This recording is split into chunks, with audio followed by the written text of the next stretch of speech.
সিরাজগঞ্জ জেলার বেলকুচি থানার অন্তর্গত বওড়া কেন্দ্রীয় জামে মসজিদ প্রাঙ্গণে 2 দিন ব্যাপী 26তম ঐতিহাসিক তাফসিরুল কোরআন মাহফিলের সমাপনী রজনী। সামনে বসা মুসলমান ভাইরা, পর্দার আড়ালের সম্মানিতা মা এবং বোনেরা, আসার সময় দেখলাম প্রশাসনের ভাইরা। আল্লাহর দরবারে শুকরিয়া জানাচ্ছি, যিনি আমাদেরকে এখনো পর্যন্ত সুস্থ রেখেছেন বিভিন্ন দিক থেকে। সবচাইতে বড় সুস্থতা মানুষের জন্য দরকার তার ঈমানের সুস্থতা। এই সুস্থতা নিয়ে কোনো মানুষ যখন মরণের বিছানায় পড়বে, ফেরেশতারা তখন আসবে, দেখবে আপনি তজ্জিব কিনা। কোরআনে কারিমে আমি পড়েছি সূরা নাহলের 32 নম্বর আয়াত। আল্লাহ পাক বলেন, আল্লাযীনা তাতাওয়াফাহুমুল মালাইকাতু তাজ্জিবিনা ইয়াকুলুনা সালামুন আলাইকুম উদখুলুল জান্নাতা বিমা কুনতুম তা'মালুন। ফেরেশতা একজন দুইজন না, মালাইকা বহু বচন। এটা ফেরেশতা মণ্ডলী আসবে আপনার কাছে। তাজ্জিবিনা এ শব্দের ব্যাখ্যায় মুফাসসিরিন ইকরাম লিখেছেন, এটা শুধু শরীরের পবিত্রতা না, শুধু দেহের পবিত্রতা না, শুধু এই পোশাকের পবিত্রতা না, চিন্তা ভাবনা, বিশ্বাস এবং আকীদার পবিত্রতা করা লাগবে আপনাকে। দুঃখজনক হলেও সত্য, আমার যতটুকু লেখাপড়া আছে, আমার এই জ্ঞান অনুযায়ী আমি যেটা দেখতে পাচ্ছি, একটা মাজলুম দলের উপরে আকীদা এই শব্দটা নিয়ে জুলুম করা হচ্ছে। বিশেষ করে বাংলাদেশ, এই দেশে। আমি অন্যান্য দেশে যেয়ে পাইনি, ভারতে গেছি বহু জায়গায়, না এ শব্দ তারা তোলে না। পাকিস্তানে গেছি, পাইনি। বিশ্বের অন্যান্য যত মুসলিম অমুসলিম দেশ আছে, অনেকগুলো দেশে আল্লাহ আমাকে নিয়েছে। এই শব্দটা বাংলাদেশে কারা করাচ্ছে, কেন করাচ্ছে আমি জানি না। আপনারা আকীদার প্রশ্ন তোলেন, এই শব্দ নিয়ে মানুষকে ভুলভাল বুঝিয়ে এদের ওপর একটা জুলুম করছে। আকীদা যদি এদের খারাপ হবে, এদের নিবন্ধন বাতিল হয়ে গেল কোন কারণে? এদের আকীদা তো ওইটা। কোরআনে কারিমে আল্লাহ আন্নাল কুওয়াতা লিল্লাহি জামিআ দিয়েছেন। সব ক্ষমতার উৎসকে বাংলাদেশ জামাত ইসলামী। এটা রাজনৈতিক মঞ্চ না, কিন্তু একটা বিষয় পরিষ্কার করার জন্য বলছি। এই দলীয় গঠনতন্ত্রে এদের এই কথাটা লেখা ছিল যে ক্ষমতার উৎস জনগণ নয়, ক্ষমতার উৎসকে। এ কারণেই জালেমরা তাদের নিবন্ধন বাতিল করে দিয়েছিল বিভিন্ন ক্রস দেখিয়ে। এটা যেহেতু জামাত ইসলামীর কথা না, এ কথাটা কার বলেন তো? বহু জায়গায় আল্লাহ ডাইরেক্ট ইনডাইরেক্ট দিয়েছেন, কুলিল্লাহুম্মা মালিকাল মুলক। ক্ষমতার উৎসকে বারবার এ শব্দ বলছি কেন? কারণ এ দেশে এখনো পর্যন্ত অনেক মানুষের আকীদা, চিন্তা ধারা, বিশ্বাস ক্ষমতার উৎস আল্লাহ নয়, ক্ষমতার উৎস জনগণ। অথচ এটাতে একটা শিরিক, হয়তো জেনে করছে, না হয় না জেনে করছে। যারা জেনে না জেনে করছেন, এখনই আপনার এই বিশ্বাস পাল্টাবেন, নয়তো আপনি শিরিক করলে মুশরিক হয়ে মারা যাবেন। কথা বুঝতেছেন? আল্লাহ যেটা পারে ওইটা অন্য কেউ পারে, এই বিশ্বাস করার নাম শিরিক। আর শিরিক যারা করে তারা মুশরিক। আপনি আমার সামনে নামাজ পড়ে, রোজা রেখে, হজ করে এসে, দান সাদকা করে, মসজিদের সভাপতি হয়ে জেনে হোক না জেনে হোক এই শিরিক করার মাধ্যমে জাহান্নামী হয়ে যাবেন না, এটা আমরা হতে দেব না। যাদের আকীদা এইটা ছিল না যে ক্ষমতার উৎস জনগণ, এটা যারা বিশ্বাস করতো না, যারা বিশ্বাস করতো ক্ষমতার উৎস আল্লাহ, তাদেরকে যারা নিষিদ্ধ করেছিল মাত্র 5 দিনের ব্যবধানে আল্লাহ নিজে তাদেরকে নিষিদ্ধ করে দিয়েছে। তাদের একটা অঙ্গকে নিষিদ্ধ করা হয়েছে। তাদের এই অঙ্গ নিষিদ্ধ হওয়ার পেছনে 100 কারণ আছে। তাদেরকে বৈধতা দেওয়ার জন্য আজ যারা লাফাচ্ছেন, বিভিন্ন দরদ মাখা কথা বলছেন, আপনি একটা কারণ দেখাতে পারবেন যে তাদেরকে বৈধতা দেওয়া যায় না? আমার এই মোবাইলে আছে 100টা কারণ আমি দেখাতে পারবো। নিম্ন কারণ হচ্ছে তারা 100 মেয়েকে ধর্ষণ করার পরে মিষ্টি বিলিয়েছে। যাদেরকে নিষিদ্ধ করা হয়েছে এইটা তাদের জীবনে আছে না? এই কথা বলেন না কেন? যে 100টা মেয়েকে জাহাঙ্গীরনগর বিশ্ববিদ্যালয়ে ধর্ষণ করা হয়, ওগুলো হয় আমার মেয়ে না আমার বোন? এই কথা বলেন না কেন? এ তো সর্বনিম্নটা গেল, বড়টা কোনটা? বড়টা তারা মুসলমান মনে করে, শিবির মনে করে বিশ্বজিৎকে মেরে ফেলেছে। আমার সাথে এই 3 বছর এক ঘরে ছিল সেই ছেলেটা শাওন। আমি বললাম, ভাই আপনি এই কাজ করলেন কি করে? ও কিছু বলে নাই? হ্যাঁ বলেছিল। ওরে আমরা যখন কোপ দিচ্ছিলাম আমাকে বলেছে যে কিসের শিবির? আমি তো হাফ হাতাই না, আমি ফুল হাতা। তারপরও ওরে আমরা ছাড়ি নাই। ফুল হাতা বোঝেন? আমি আগে বুঝতাম না, ওই দিন ওর কথা শুনে বুঝলাম যে ফুল হাতা কি। আমাদের যিনি জেলার ছিল দেবদুলাল, যখনই আসতো মানুষ সব দাঁড়িয়ে বলতো ফুল হাতা আসতেছে। আমরা যেহেতু ওখানে 100 জনের প্রায় 96 ভাগই, 100 জনের মনে হয় 96 জন আমরা মুসলমান ছিলাম, বাকি 4 জন 5 জন হয়তো অন্যান্য ধর্মের ছিল। তো অন্য ধর্মে যারা আছে তারা তো আর হাফ হাতা না ফুল হাতা? হাফ হাতা না, তারা ফুল হাতা। বলেন তো, যারা ফুল হাতা কেউ ছেড়ে দেয় না, শিবির মনে করে মেরে ফেলে, সেই জায়গায় তাদের অপরাধ আর কোথায় পৌঁছাবে? মানুষ হত্যা করলে 5টা অপরাধ আল্লাহ নিজে বলেন, আমা ইয়াকদুল মুমিনা মুতাআম্মিদান ফাজাযাউহু জাহান্নাম। প্রথম পুরস্কারই আল্লাহ তাকে দেবে জাহান্নামে। সুতরাং জুলাই আগস্টের গণহত্যার সাথে যারা জড়িত তারা তো 1টা 2টা না, 3732 জন মানুষ মেরে ফেলেছেন। কোনো কারণ দেখাতে পারবেন না যাদের এই কারণে মারলাম, না, বিনা কারণে। আদালত কর্তৃক কোনো বিচারালয় কর্তৃক কোনো ফাঁসির রায় হয়েছিল এই 3732 জনের পক্ষে? না। কেন আপনি মেরে ফেললেন? যারা এর সাথে জড়িত টপ টু বটন যেই হোক, হয় কেউ ডাইরেক্ট কেউ ইনডাইরেক্ট, প্রত্যেকের পুরস্কার আল্লাহ দেবেন জাহান্নামে। আমরা অনেকে এই মনে করে আসি যে যাবো না, 5 বছর থাকবো, জাহান্নামে যাওয়ার পর আবার বের করে দেবে আল্লাহ। পরের শব্দই দিয়েছেন খালিদান ফিহা, 2 দিন পরে বের হবা না, স্থায়ীভাবে থাকা লাগবে। এই খালিদান ফিহা স্থায়ীভাবে থাকা লাগবে। কতদিন এটা আর বলা নেই। বলেন তো, এটা আর বলা নেই। ফাঁসির যাদের রায় হয়, যে মানুষগুলো যাবজ্জীবন পায়, এ সর্বনিম্ন 30 বছর জেল খাটা লাগে। কাজকর্ম করে দিলে 22 বছর, এর নিচে নেই। 22 বছর আপনাকে খাটাই লাগবে। তাও তো একটা নির্দিষ্ট মেয়াদ আছে যে 22 বছর বা 30 বছর পরে আপনি বের হবেন।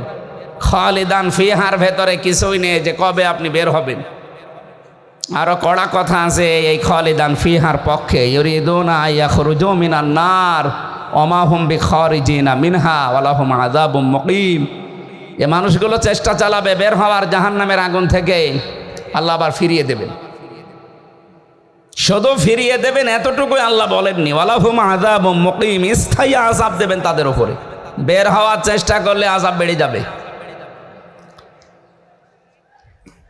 আফামান হাক্কা আলাইহি কালিমাতুল আযাব আফা আনতা তুনকিযু মান ফিন্নার। আমি আল্লাহ যাকে নির্ধারিত শাস্তি লিখে দিয়ে জাহান্নামে পাঠিয়ে দিয়েছি, হে নবী আপনি কি পারবেন ওকে জাহান্নামের আগুন থেকে বের করে নিয়ে আসতে? তার মানে এরকম অপরাধে যারা অপরাধী, বিশেষ করে 3টা, তার ভেতরে মানুষ হত্যা একটা, আরও 2টা আমি বাকি পরে বলবো। যারা মানুষ হত্যার সাথে জড়িত, সে যেই হোক, বিশ্বাস করেন কোরআনে কারিম জানাচ্ছে তাদেরকে স্থায়ীভাবে জাহান্নামে থাকা লাগবে। কোনো বাবা, কোনো পীর সাহেব আপনাকে বাঁচাতে পারবে না। আল্লাহ এতটুকু যদি শেষ করে দিতেন, তাও তো আমরা আয়াতটা অন্তত এ পর্যন্ত বলে শেষ করতাম। এর পরের শব্দগুলো আরো কঠিন। আল্লাহ পাক বলেন, ওয়ালা আনাহু, আমি নিজে তাকে লানত দেব। আগাদিবাল্লাহু আলাইহি, আমি নিজে আল্লাহ তার উপরে রেগে থাকব। ওয়াদ্দালাহু আযাবাম মুহিনা আযাবান আযীমা, যন্ত্রণাদায়ক শাস্তি আমি আল্লাহ তার জন্য রেডি করে রাখলাম। জোরে বলেন নাউযুবিল্লাহ। আমার আফসোস হয় তাদের জন্য যারা ইচ্ছাই হোক অনিচ্ছাই হোক এই মানুষ হত্যার সাথে যারা জড়িত ছিলেন। পৃথিবীর বিষয়টা বলছি এই কারণে, এখন এদের যদি বিচার করা না হয়, আগামীতে যারা চেয়ারে বসবে এরা আরো বেপরোয়া হবে। এই জন্য 165টার উপরে মামলা হয়েছে, যারা পালিয়ে গেছে 2 বোন একসাথে, তাদের নামে আমরা চাই যে ট্রাইব্যুনাল গঠন হয়েছে খুব তাড়াতাড়ি ডক্টর মোহাম্মদ ইউনূসের মাধ্যমে খুব তাড়াতাড়ি বিচারটা শেষ করেন। আগামী যারা দেশে আসবে ক্ষমতার চেয়ারে, তারা চিন্তা ভাবনা করে চেয়ার চালাবে। আর এটা যদি না হয়, এই হত্যা আপনি কিয়ামতের আগে আর বন্ধ করতে পারবেন না। কারণ মানুষ মনে করবে যে এরকম হয়। এই জন্য আমরা চাই দেশকে শান্তি, স্বস্তি, নিরাপত্তা দেওয়ার জন্য এদের বিচার খুব তাড়াতাড়ি করা হোক। কথা বলেন না কেন? যারা মানুষ হত্যার সাথে জড়িত ছিল না, তাদেরই হত্যার বিচার করে আপনি বিদায় করে দিলেন। আর যারা সরাসরি বিচার করার জন্য একেবারে উপযুক্ত, আপনি নিজের জ্ঞান থেকে একেবারে বিবেক দিয়ে বলেন, যাদের বিচার করা হয়েছিল মানুষ হত্যার দায়ে, ধর্ষণের দায়ে, সাক্ষী ছিল না, সোনা সাক্ষী ছিল। জন্ম নিয়েছে ৭৫-এ, সাক্ষী দিয়েছে ৭১-এ, এরকম ছিল না? কিন্তু এখন যাদের বিচারের জন্য আন্তর্জাতিক অপরাধ ট্রাইব্যুনাল সাজানো হয়েছে, একটারও সোনা সাক্ষী লাগবে না, সব দেখা সাক্ষী। এমন হাজারো প্রমাণ হাতে নিয়ে ঘুরতেছে বাংলাদেশের বহু মানুষ। শুধু ডাকবেন, পিপিলিকার মতো চলে যাবে। এজন্য আমরা চাই আগামী বাংলাদেশ নিরাপদ। যদি আমরা উপহার দিতে চাই, যে নিরাপত্তা দিতে চাই, এই হত্যার সাথে যারা জড়িত খুব তাড়াতাড়ি তাদের বিচার করে এইটা ক্লোজ করেন। এই কথা বলেন না কেন? আগামী কিয়ামত পর্যন্ত এই দেশে আর বিনা কারণে কাউকে কেউ হত্যা করার জন্যে সাহস পাবে না। আমার প্রথম শব্দ ছিল, এ কোরআনে কারিমের মাহফিলে যারা আমরা এসেছি, আজকে কষ্ট স্বীকার করে যারা বসে আছি, অবশ্যই কিছু নিয়ে আজকে যাব। তেলাওয়াতকৃত আয়াতে অনেক তথ্য আছে, আমরা চিন্তা ভাবনা করে তাফসীর আকারে কথা বলবো ইনশাআল্লাহ। সুতরাং যে মানুষগুলো এগুলোর সাথে জড়িত ছিলেন, আপনারা যদি তাওবা করতে চান, হত্যার যে শাস্তি আছে, এই শাস্তি আপনাকে পাওয়া লাগবে। কি অনেকে এখন দেখছে বিভিন্ন দেশে বিভিন্ন জায়গায় যে তাওবা করছে, বলছে আস্তাগফিরুল্লাহ, ভুল হয়ে গেছে, আমাদের আবার ফিরিয়ে নিয়ে আসেন, আমরা এবার একেবারে ভালো হয়ে যাব। আমার মনে হচ্ছে কিয়ামত কায়েম হয়ে গেছে, কিয়ামতের ময়দানে কিছু মানুষ এ কথা বলবে, লাআল্লি আমালু সালিহান ফিমা তারাকতু কাল্লা।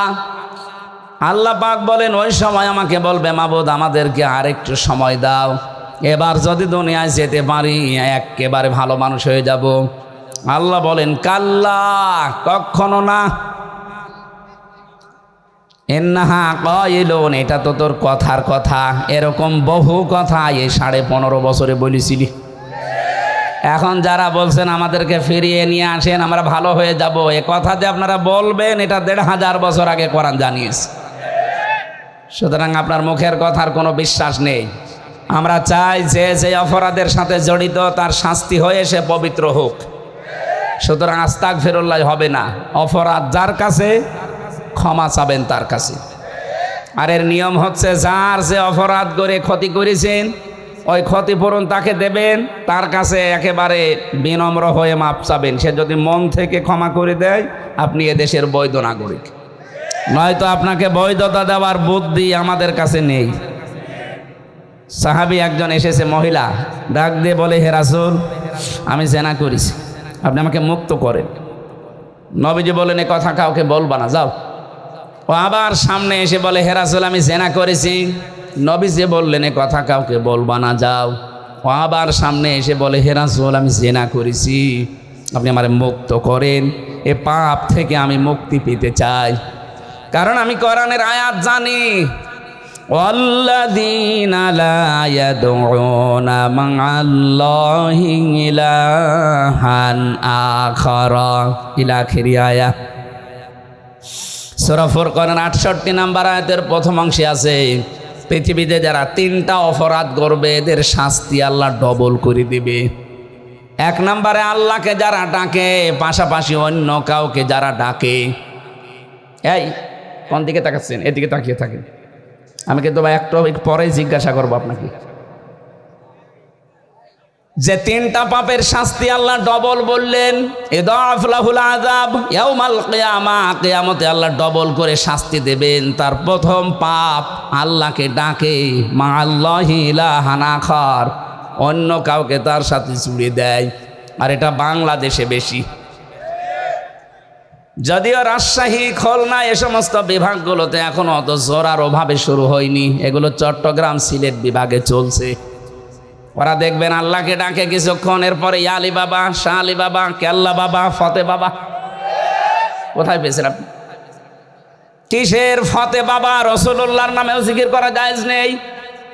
নবীজির নামে শুধু দরুদ পড়া জায়েজ আছে, জিকির করা জায়েজ আছে কার নামে?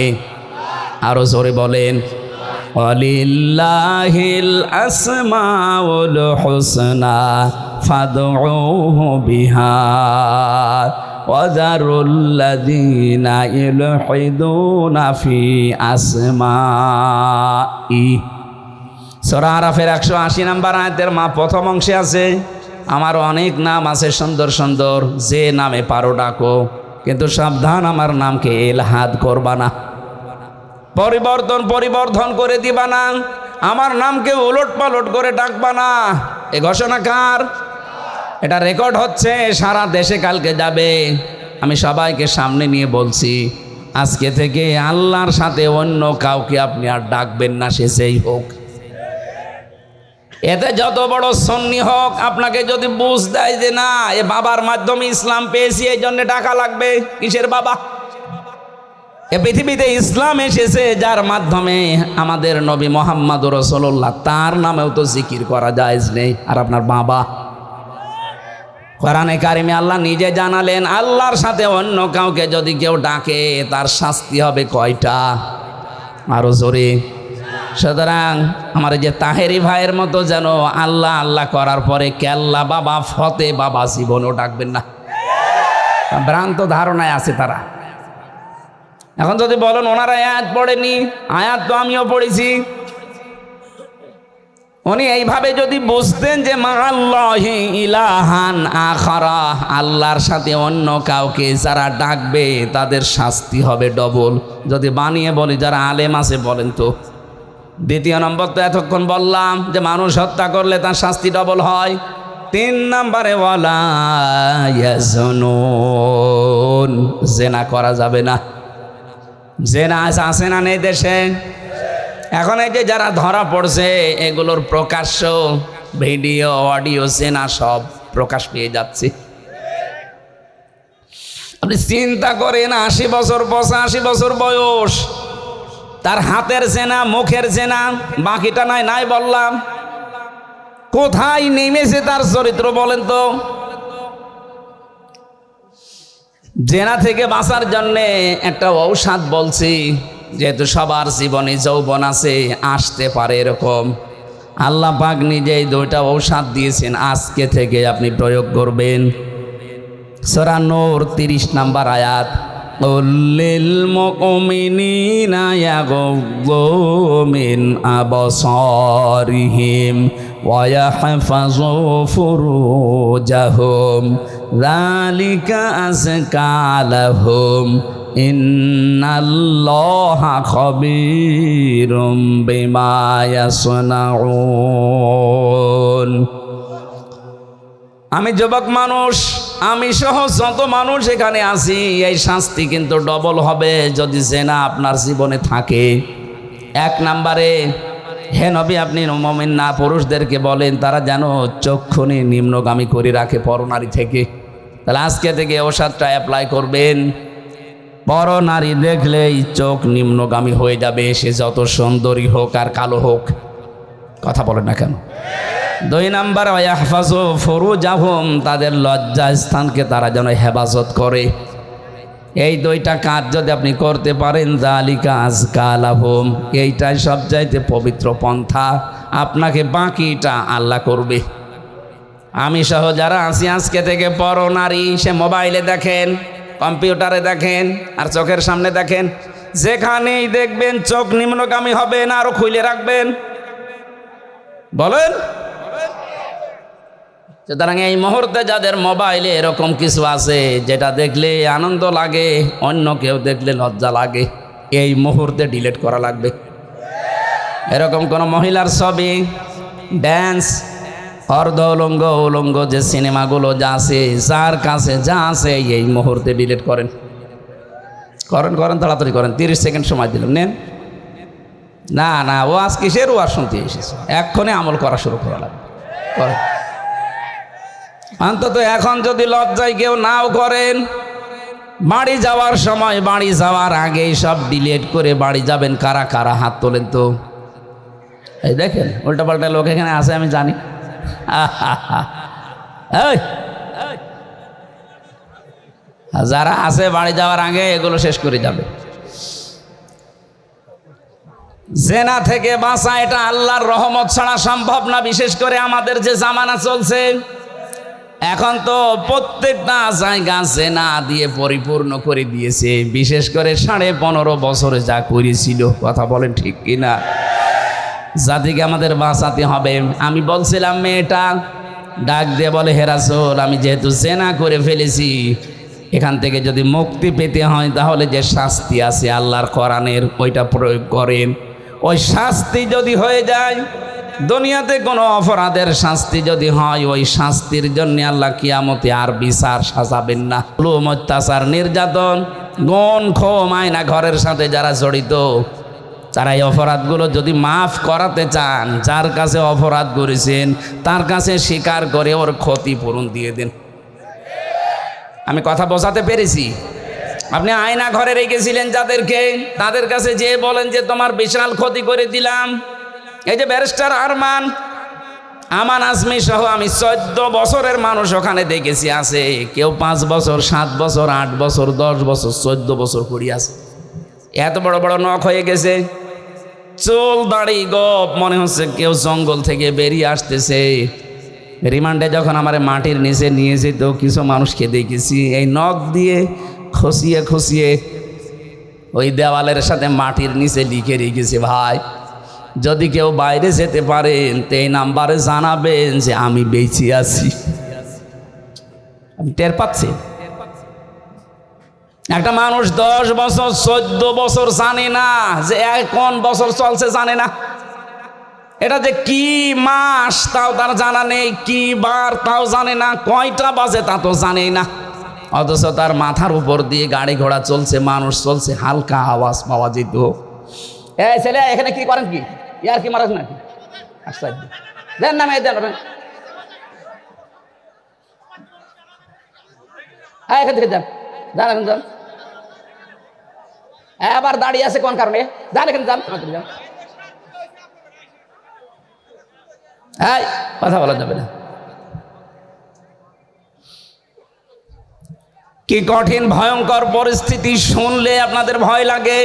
আর আমরা নিজে ফ্রেশ হয়েছিলাম মাত্র 10 দিন, আমি তাই পাগল হয়ে গেছি। আর একটা মানুষ 14 বছর আছে। আর আপনি এখন এই সমস্ত জিনিসের সাথে যারা জড়িত ছিল, ওরা যদি বলে আস্তাগফিরুল্লাহ, আপনি কি আল্লাহর কাছে দোষ করেছেন? আপনি দোষ করেছেন যার কাছে। এরকম বহু মানুষ এই 15 বছর আপনার কারণে ব্যবসা করতে পারে নাই। হ্যাঁ কথা বলেন না কেন? এই 15টা বছর আপনি চাঁদাবাজি করেছেন, তার অর্থনীতি নষ্ট করে দিয়েছেন।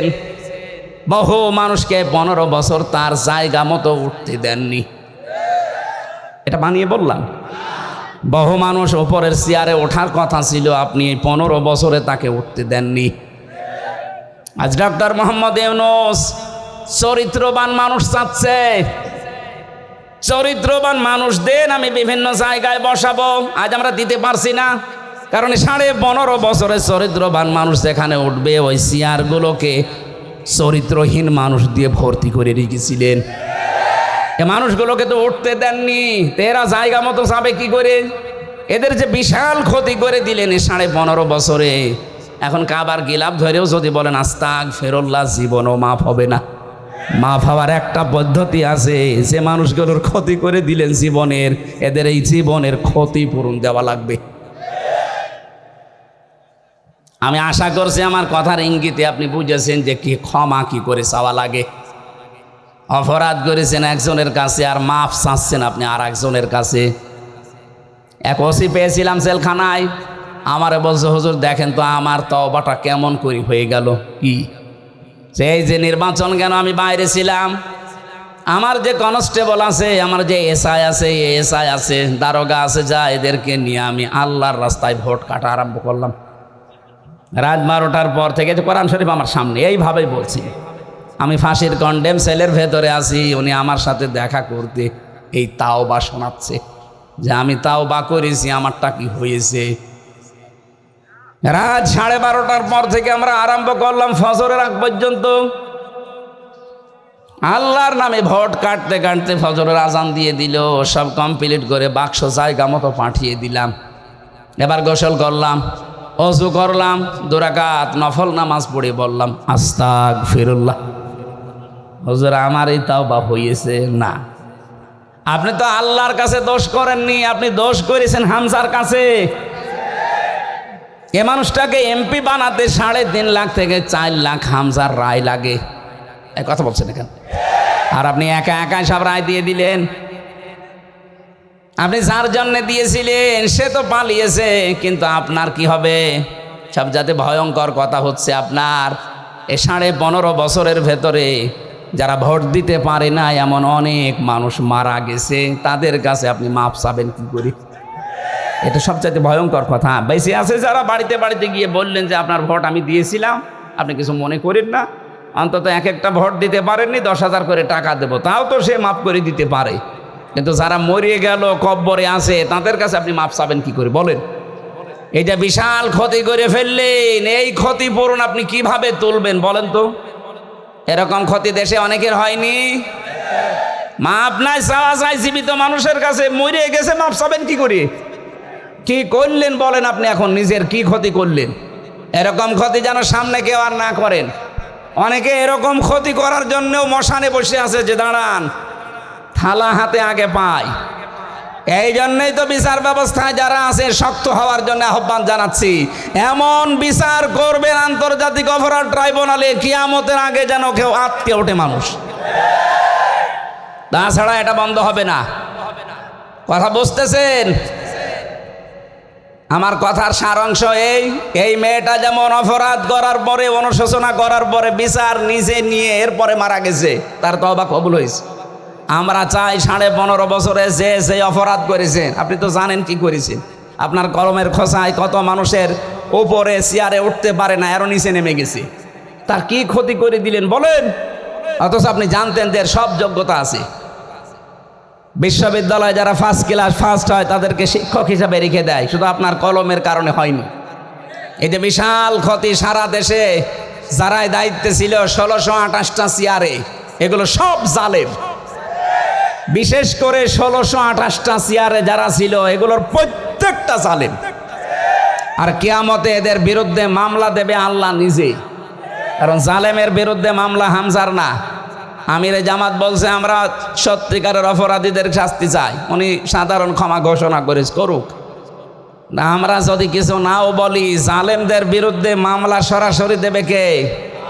ইন্নামা সাবিলু আলাল্লাযিনা ইয়াজলিমুনা নাস, সূরা শূরা 42 নম্বর আয়াত। আল্লাহ বলেন আমি নিজে জালেমদের বিরুদ্ধে মামলা দেব। এই কথাটা কত ভয়ঙ্কর টের পাচ্ছেন?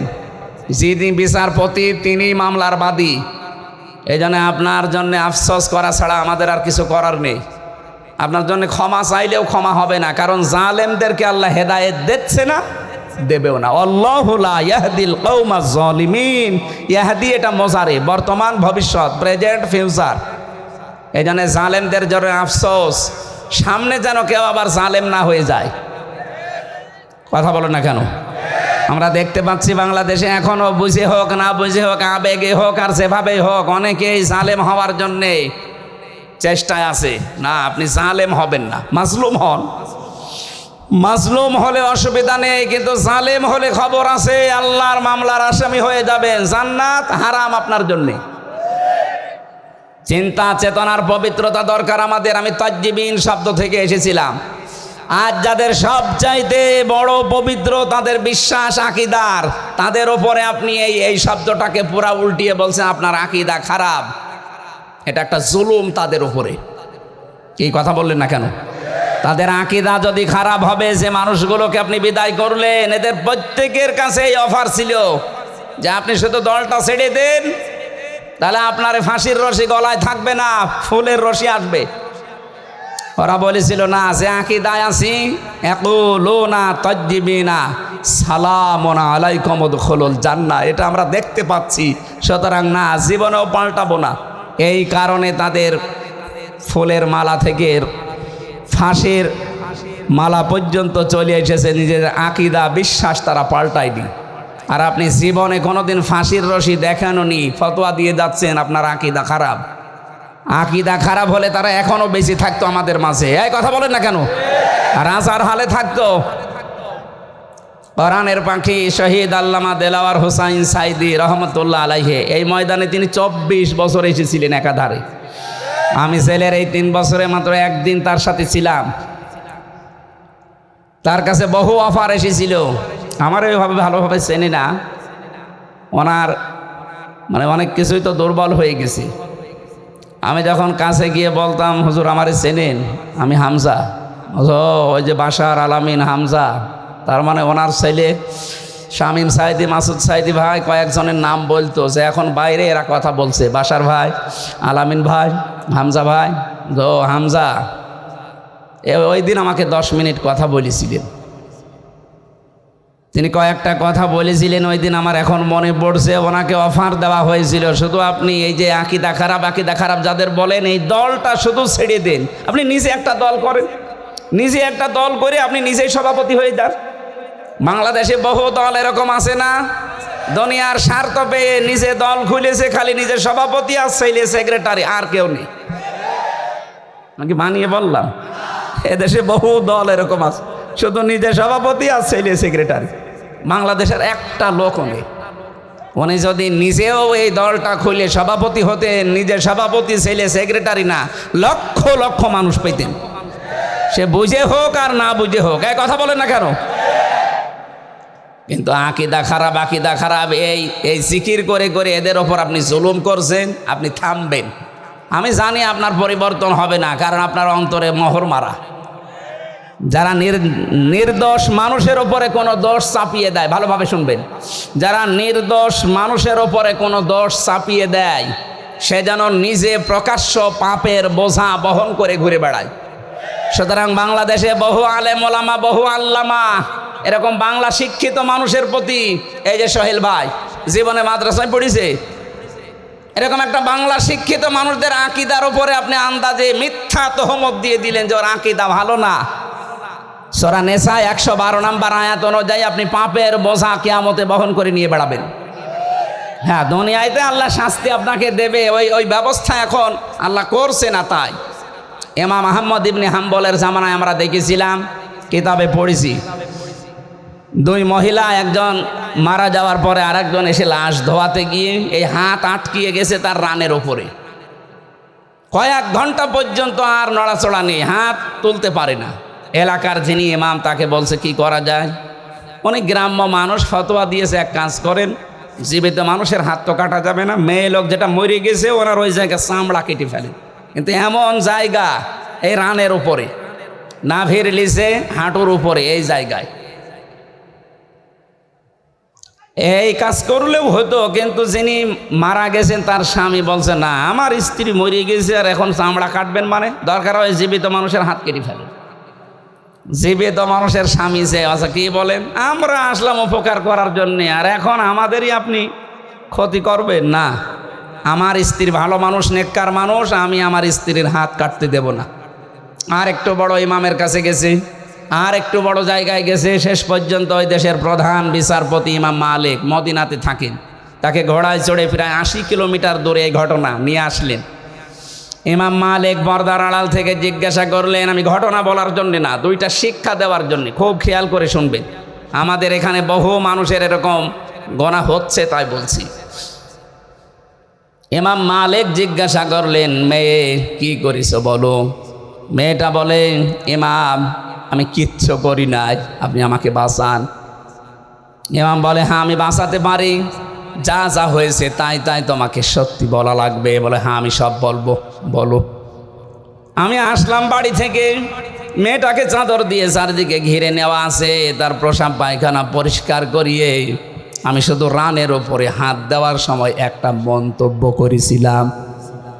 মন্তব্যটা এই, মারা যাওয়ার কিছুদিন আগে একটা পুরুষের সাথে বাড়িতে ঢুকতে দেখেছিলাম আমি, কিন্তু পুরুষটা কে এটা আমি ধারণায় আমার আসে নাই, চিন্তায় আসে নাই। পরবর্তীতে এই যে হাত লেগে যাওয়ার পর যখন সব দিকে হইচই পড়ে গেছে, তখন তার ছেলে আর স্বামীকে জিজ্ঞাসা করা হয়েছে যে এই কাজটা আমি করে ফেলেছি। আমি কিন্তু একটা ধারণা করেছিলাম এই মহিলার উপরে। কিছুদিন আগে, খুব বেশি হলো আজকে থেকে 7 দিন আগে, একটা পুরুষের সাথে তাকে আমি বাড়িতে প্রবেশ করতে দেখেছি। আমি ধারণা করেছিলাম তোমার উপরে তো ফিটফাট ভালোই লাগে, ভেতরে চরিত্র এত খারাপ এ পুরুষের সাথে, অথচ ওইটা ছিল তার আপন ভাইয়ের ছেলে। ভাইয়ের ছেলে তার জন্য কি হয় বলেন তো? ফুফু। কি হয়? 14 জন পুরুষের সাথে একজন মহিলার দেখা করা যায় যাচ্ছে, তার ভেতরে এইটা একটা। এ কথা বলেন না কেন? 14 জন পুরুষের সাথে একজন মহিলার দেখা করা যায় যাচ্ছে, তার ভেতরে এইটা একটা। নিজের আপন ভাইয়ের ছেলে, আপন বোনের ছেলে, এদের সাথে দেখা করা ফুফুর জন্যে, খালার জন্যে জায়েজ নেই? বলেন বলেন। তা আমি তো পর পুরুষ মনে করে আন্দাজে ধারণা করেছি, নিক্ষেপ করার কারণে আমার মনে হয় আল্লাহ হাত আটকিয়ে দিয়েছে। ইমাম মালিক বললেন, হ্যাঁ, এটা আমি ধারণা করছি। কোরআনে কারিম এরকম একটা কথা আল্লাহ জানিয়েছেন, অমাইয়াকে সেবে খতিআতান আও ইসমাং সুম্মা রমি বিহি বারিআং ফাকাদ হিতামালা বুহতানা ওয়া ইসমাম মুবিনা। দুনিয়াতে এমন বহু মানুষ আছে নিজে পাপ করে, নিজে অন্যায় করে, আর অন্যায়টা যখন সংগঠিত হয়ে যায় তখন একটা নিরপরাধ ভালো নির্দোষ মানুষের ওপরে দোষটা চাপিয়ে নিজে ভালো সাজে। সে যেন প্রকাশ্য পাপের বোঝা বহন করে নিয়ে বেড়াচ্ছে। আমার তো এই আয়াত পড়ার পরে মনে হচ্ছে বাংলাদেশে বিশেষ করে 15.5 বছরে বহু মানুষ এই আয়াতের সাথে 100 ভাগ মিলে যাচ্ছে। নিজে অন্যায় করে, নিজে রাতের বেলা গাছ কাটে, নিজে রাতের বেলা গাড়িতে আগুন লাগায়, আর ভালো মানুষের ওপরে দোষটা চাপিয়ে তাকে ধরিয়ে দেয়। এ কথা বলে না কেন?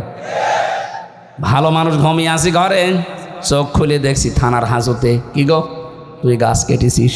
কখন? স্বপ্নে। এ কথা বলছে না। এটা হয়েছে না বানিয়ে বললাম? কখন কাটলাম? আমি তো ঘরে ঘুমিয়েছিলাম, ওই ঘুমের ভেতরে স্বপ্নে। এই জন্য মামলা ওরকম স্বপ্নের মামলা, গায়েবী মামলা। এক একজনের নামে 300, 500, 550 পর্যন্ত মামলা দেখেছি। সত্যি মামলা হলে 5টার বেশি তো দিতে পারেন না। 550 মামলা কিভাবে দিলেন? ওই স্বপ্নে। কি করেছেন বলেন তো আপনি? এই 3 বছরে বহু মানুষ আমাকে এসে বলছে, হুজুর আমার মামলা 313টা। মনে আছে বদরের সাহাবীদের উনি পুজিয়ে ফেলিস। ইমাম মালিক ডাক দিয়ে বললেন, আল্লাহর বান্দি, তুমি যে অপরাধ করেছো, এই যে আন্দাজে একটা নিরপরাধ মানুষের ওপরে এটা নিক্ষেপ করার কারণে তুমি পাপের বোঝা বহন করে এখন নিয়ে বেড়াচ্ছ, আল্লাহ আটকিয়েছে এই কারণে। হ্যাঁ, তোমাকে মুক্তি দিতে পারি, 2টা শর্ত মানা লাগবে। কোরআনে কারিম জানাচ্ছে, ওয়াল্লাযীনা ইয়ারমুনাল মুহসানাতি সুম্মা লাম ইয়াতু বিআরবা'তি শুহাদা ফাজলিদুহুম 80 জালদা 80 জালদাতা ওয়ালা তাকবালু লাহুম শাহাদাতান আবাদা ওয়া উলাইকা হুমুল ফাসিকুন। সূরা নূরের 4 নম্বর আয়াতে আল্লাহ 2টা তথ্য দিয়েছেন। আল্লাযীনা ইয়ারমুনাল মুহসানাত, যারা নেককার সতী সাধবী নারীর উপরে জেনার তহমত লাগায়, অপবাদ দেয় ব্যভিচারের, সুম্মা লাম ইয়াতু বিআরবা'তি শুহাদা, 4 জন সাক্ষী জোগাড় করতে পারে না, আল্লাহ বলেন ফাজলিদুহুম 80 জালদা, তাদের প্রথম শাস্তি 80টা বেত মারা লাগবে। 2 নম্বরে ওয়ালা তাকবালু লাহুম শাহাদাতান আবাদা, কখনো তাদের সাক্ষী আর এই দুনিয়ায় গ্রহণ করা হবে না। তুমি যেহেতু অপরাধ করেই ফেলেছো, বিনা কারণে একটা নিরপরাধ নেককার মহিলার উপরে জেনার এই তহমত লাগিয়েছো ধারণার মাধ্যমে, সুতরাং তোমাকে 2টা, 1 নম্বরে 4 জন সাক্ষী জোগাড় করা লাগবে। কোথায় পাবে? সাক্ষী আছে? নেই। এটা যখন নেই, তোমার 2য় নম্বর প্রথম নম্বর, সাক্ষী যখন নেই তাহলে এই শাস্তি পাওয়া লাগবে। আর দুনিয়ায় যতদিন বেঁচে আছো কোনোদিন তোমার সাক্ষী গ্রহণ করা হবে না। বাংলাদেশে আয়াতটা যদি সংসদে কায়েম থাকতো, আল্লাহর কসম এদেশের বহু মিথ্যা মামলা এমনি মিটে যেত, কারণ সাক্ষী জোগাড় করতে পারতেন না। দুই নম্বরে, যারা সাক্ষী ঠিক পর্যন্ত দিতে পারবে না, এ মানুষগুলোর কোনোদিন তাদের পক্ষে আর সাক্ষী দেওয়া বৈধ নেই, জায়েজ নেই, তাদের সাক্ষী আর গ্রহণ করা হতো না। আমার মামলার যারা আয়ু ছিল বলেন তো, এই কয়েকদিন আগে আমার মামলা সব খারিজ হয়ে গেছে, আদালত কর্তৃক প্রমাণিত যে আমি নির্দোষ, আমার কোনো দোষ নেই। তাহলে বিনা কারণে মামলার আয়ু থেকে যারা পালিয়েছে 2 বোন মিলে, ওনাদের পর্যন্ত এই মামলা শুনলাম একেবারেই পর্যন্ত টপ টু বটন। যারা জড়িত এ মিথ্যা মামলা দিয়ে আমাকে 3টা বছর নষ্ট করে দিলেন জীবন থেকে। কথা বলেন না কেন? শুধু আমাকেই তো শেষ করেননি, আমার পরিবারটা, আমার 2টা মেয়ে, স্ত্রী, মা, বাবা, আরও আমার হিতাকাঙ্ক্ষী যারা, এ মানুষগুলোকেও কষ্ট দিয়েছেন। এ দেশে কোরআনের জন্য আমাকে যারাই ভালোবাসতো সবাই কষ্ট পেয়েছে 3 বছর। তাহলে এই কাজটা যারা করলেন, আপনি তো সাক্ষী একটা জোগাড় করতে পারেননি। যাদের নাম দিয়েছিলেন সাক্ষীতে, আগস্টের 5 তারিখের পরে তারা বলছে ওগুলো সাক্ষী না, আমরা দেব না, আমরা মানি না। টাকা পেয়েছিলাম, টাকা খেয়ে শোধ। সাক্ষী তারা তো দিল না, মামলা খারিজ হয়ে গেল। এমনকি ওই দিন আমি দেখেছি, আমি আদালতে নিজে দাঁড়িয়েছিলাম, জজ সাহেব এগুলো দেখার পরে বলছে কি দেখে বিচার করবো, এ তো কোনো মাল নেই, যান সব খারিজ করে দিলাম। মনে মনে বলছিলাম যে স্যার, এ 3 বছর তো মামলা আপনার কাছে ছিল, তখন তো বলেননি মাল নেই, হঠাৎ করে এখন বলছেন যে মাল নেই। উনি এই কথাই আমাকে বলতো, হুজুর কিছু করার নেই, হাত বাঁধা ছিল। কথা বলছেন এখন? এতদিন পর্যন্ত হাত বাঁধা ছিল, এই জন্যে কিছুই বলতে পারি না। এখন হাত খোলা আছে, যা আসবে এরকম কিছু পাইলে আমি খারিজ করে দেব। ওই দিন আমাদের একবারে 9 জনকে মামলা থেকে অব্যাহত দিয়ে দিয়েছে। আমরা চাই এদেশে শুধু একটা হাত খোলা ছিল, আর বাকি সব হাত বাঁধা ছিল। এখন যেহেতু সব হাত খোলা আছে, এজন্য কিছুটা ন্যায় বিচার পাওয়া যাচ্ছে। আগামীতে যারা আসবে, এদেশে সবার হাত যেন আবু সাঈদের মতো এভাবে খোলা থাকে। হাত খোলা থাকলে নাই বিচার পাওয়া যাবে। এই যে যারা আমার মামলার আয়ু থেকে শুরু করে যারা জড়িত, এই মানুষগুলোর সাক্ষী আর কোনোদিন গ্রহণ করা হবে না। আর নিরপরাধ মানুষের প্রতি জঙ্গি মামলা দিয়েছিলেন, যেটা আমি জানি না। আপনি যদি আমাকে বলতেন যে শিবির করে, জামাত করে, তাও তো একটা মেনে নেওয়া যাইতো, তাও তো আমি এই সময় অ্যাক্টিভ ছিলাম না। আর আপনি আন্দাজে এমন মামলা দিলেন, জীবনের না আমি শুনিনি। যে যে অপরাধ করে না, ওই অপরাধে তাকে যদি কেউ অপরাধী বানায়, ওই অপরাধ যতদিন সে না করবে ততদিন তার মরণ হবে না। এই জন্য জঙ্গি নাটক যারা সাজিয়েছিলেন, আজ প্রায় সবগুলো তারা এই জঙ্গি মামলারই আসামি। বিশেষ করে কাউন্টার টেরোরিজমের ওই সময় যিনি প্রধান ছিলেন, ওর নাম মনিরুল। এই জঙ্গি শব্দটাকে পুঁজি করে দেশে বহু মানুষকে মাটির নিচে নিয়েছে, বহু মানুষকে জীবিত অবস্থায় জান কবজ করে ফেলেছে।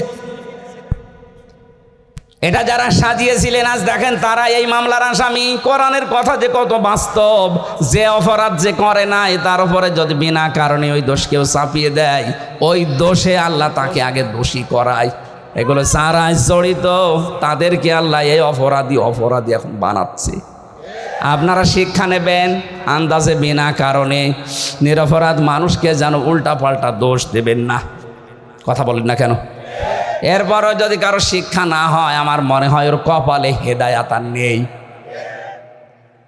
তুমি যেহেতু সাক্ষী জোগাড় করতে পারো নাই, তোমার শাস্তি এখন হবে কি? 2 নম্বরে সামানিনা জালদা, 80টা বেত মারা হবে। জল্লাদকে নিয়ে আসো। 80টা বেত চলছে, 79টা হয়ে গেছে, হাত খোলে না। জল্লাদ বলে, ইমাম কি করবো, আর একটা বাকি আছে। ইমাম সাহেব বললেন, দাঁড়ান, আমি কোরআনের আয়াতে 100% বিশ্বাস করি।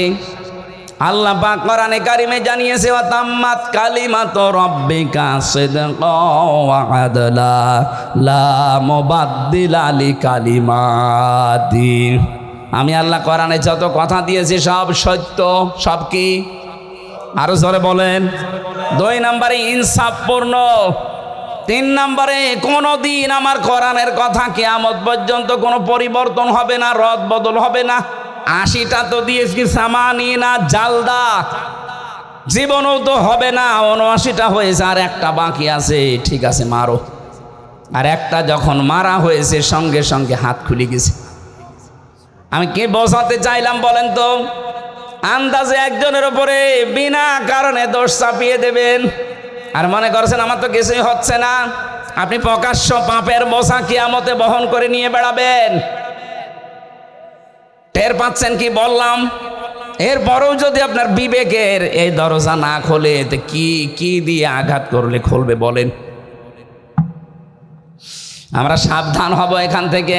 যেহেতু নসিহতমূলক কথা বলছি, এটা তো রাজনৈতিক মঞ্চ না। যারা ভুল করেছিলেন তাদের আমি পথ বললাম যে এইভাবে তাওবা করে ফিরে আসেন। আল্লাহ এরপরও যদি কাউকে পথ না দেখায়, এ দোষ কার? আল্লাহর দোষ। বারানি কারিম জানিয়েছে, ইয়া আইয়ুহাল্লাযীনা আমানু ইজতানিবু কাসীরাম মিনাজ যন্নি ইন্না বা'দাজ যন্নি ইসমুন ওয়া লা তাজাসসাসু ওয়া লা ইয়াগতাব বা'দুকুম বা'দা আইয়ুহিব্বু আহাদুকুম আইয়াকুলা লাহমা আখিহি মাইতান ফাকারিহতুমু ইলা আখিরি আয়া। হে পৃথিবীর মানুষেরা, যারা ঈমানের দাবি করো তাদেরকে বলছি, আন্দাজে ধারণা করা থেকে বিরত থাকবা। আর এইটা করে করে আমাদের জীবনটাই 15.5 বছরে বিষিয়ে তুলেছিল। আন্দাজে ধারণা করত। এ ধারণা করা যে গোনার কাজ। তোমরা একে অন্যের পেছনে লেগে থাকবা না, এর কথা ওর কাছে লাগাবা না। এই যে দোষ চর্চা করা, মানুষের পেছনে লেগে থাকা, ফেসবুকে দেখতে পাচ্ছি এটা নিয়ে যুদ্ধ চলছে। এটা বন্ধ হওয়া দরকার। আপনি এমন এমন মানুষের পেছনে আন্দাজে দোষ চর্চা করেন, লেগে থাকেন, জানেন ওই লোকটার ভেতরের অবস্থা জানেন। আন্দাজে একটা মিথ্যা যে ছড়িয়ে দিলেন, আপনার কারণে ওর সম্মান নষ্ট হয়। কথা বলেন না কেন? এটা ফেসবুকে আজ দেখতে পাওয়া যাচ্ছে না? আন্দাজে একজন মানুষের পেছনে এমন লাগা লাগে মনে হয় ও সব জানে, অথচ ওর পেটে বোম মারবেন ও কিছু বলতে পারবে না। আশা করছে এই গোনা থেকে আপনি মুক্ত হবেন এক্ষুনি। সঠিক না জেনে আন্দাজে কোনো কথা বলবেন না। আমি এর আগে কিছু বলে ফেলেছিলাম, আমি তওবা করে নিয়েছি। আমি মিথ্যা বলিনি, আমি ভুল তথ্য মিস্টেক হওয়ার কারণে বলে ফেলেছিলাম। তাও আমার নিজের কথা না, আমাকে বলা হয়েছিল, আমি যাচাই না করে বলেছিলাম। এজন্য যাচাই না করে বললে যে ক্ষতি হয়ে যায়, এটা আমি টের পেয়েছি। এই যে ফারুকের কথাটা বলেছিলাম, এটা আমার কথা না। বগুড়াতে ওই দিন স্টেজে ওঠার আগে কওমি মাদ্রাসা এক মহাতামিম, উনি আমাকে মোটরসাইকেলে নিয়ে যাচ্ছিলেন স্টেজে দিনের বেলায়। ওই সময় আমাকে ওঠার আগে বললেন যে কিছুক্ষণ আগে ফারুকি কট খেয়েছে আর আসিফ মাহমুদ স্যার ওই জায়গায় ইন হয়েছে। ওনার কথাটা আমি আসলে যাচাই করার সময় পাইনি। ওখানে আর 1.5-2 মিনিট পরে আমি স্টেজে, এই জন্য বলে ফেলেছিলাম এটা ঠিক হয়নি। এরকম আরও যে তথ্যগুলো বিভ্রাটের কারণে, যে যাচাই বাছাই না করে যেগুলো বলেছি ওগুলো আমি জাতির কাছে স্বীকার করছি, ক্ষমা চাচ্ছি। বাকি যেগুলো কোরআন হাদিস থেকে তথ্য দিয়েছি, একটা তথ্য আমার জানা মতে অন্তত ভুল হয়নি। জেনারেল কিছু কথা হয়তো গড়মিল হতে পারে, মিথ্যা না, মিস্টেক হতে পারে। মিথ্যা আমি বলিনি কোনো তথ্য। কোরআনে কারিম তো প্রশ্নই আসে না, হাদিসেরও প্রশ্ন আসে না। জেনারেল যে কথা, বাংলা কথা কিছু বলা হয়, এর ভেতরে হয়তো যাদের কাছে শুনেছি এই মানুষগুলো ওই রকম গ্রহণযোগ্যতা সম্পন্ন মানুষ না। এই জন্য আমি জাতির কাছে এটা রেকর্ড হচ্ছে। ভুল করলে স্বীকার করা এটা দোষের কিছু না। এই কথা বলেন না কেন? এটা আমি কোরআনের পাখির কাছে শেষ শব্দ শুনেছিলাম যে ভুল কিছু করলে স্বীকার করবা, এর দ্বারা সম্মান আরো বাড়বে। কিন্তু আমাদের চরিত্র, বাংলাদেশের মানুষের ভুল করলে স্বীকার করা তো দূরের কথা, আরো বৃদ্ধি বাড়ে। এই কথা বলেন না কেন? এখনো পর্যন্ত যারা এই 5 আগস্টের সাথে জড়িত, এত বড় গণহত্যার সাথে, এখনো অনেকে স্বীকার করতে রাজি না। স্বীকার করেন, আপনি অনুশোচনা করেন, অনুতপ্ত হয়ে বলেন যে না ভুল হয়ে গেছে, শাস্তি যা আছে দেন। তাহলে শাস্তি যা আছে, 165টা মামলা হয়েছে। আমার 2 মামলায় যদি 3 বছর হয়, 165টা মামলা তোমার তো মিথ্যা ছিল, আর আপনার জেনুইন মামলা। কথা বলেন না কেন? ডক্টর ইউনূস কয়েকদিন আগে ঘোষণা দেয়নি যে শুধু 5 আগস্টের বিচার না, 2006 থেকে 28 অক্টোবর থেকে শুরু করে 24-এর 5 আগস্ট পর্যন্ত যা হয়েছে সব বিচার আমরা করব। আর আমরা মামলা আমরা দেখতে পাচ্ছি এইভাবেই মামলা হয়েছে। সুতরাং 165টা মামলারা যদি 1.5 বছর করেও শাস্তি হয়, কতদিন হতে পারে আপনি বলেন? আমার মনে হয় আপনি কব্বরে চলে যাবেন, এরপরে আবার জীবিত হবেন, পরে আবার কব্বরে যাবেন। আমি মকিম গাছিকে পেয়েছিলাম জেলখানায়, বললাম ভাই কয় বছর আপনার জেল? বলছে 160 বছর। 160 বছর ওর জেল, ওর হায়াত আছে অতদিন, ও কব্বরে চলে যাবে না? আবার জীবিত হবে, আবার জেলে যাবে, তারপরও শোধ হবে কিনা আল্লাহ জানে। তা আপনি যা করেছেন যদি সত্যিই অনুশোচনা আসে আপনার ভেতরে, আমি যেমন ভুল করেছিলাম আমি স্বীকার করলাম, আপনি ভুল করেছেন, বলেন যে হ্যাঁ এই যে 3000 2000 কে 3732 জন মানুষ হত্যার সাথে আমি জড়িত, আমার নির্দেশেই 6 সাল থেকে আরম্ভ হয়েছে, বলেন না কেন, অসুবিধা কি? কারণ আপনি তো বলেছিলেন লগে বইটা নিয়ে আসে, এরা তো আর এমনি যেতে চায়নি, আপনি বলেছিলেন এরা নিয়ে গেছে, আপনি হুকুমের আসামি, এই কথা বলছেন না কেন? এটাকে আমি মিথ্যা বলছি না সত্য? এটা একেবারে পানির মতো স্বচ্ছ দেখা যাচ্ছে।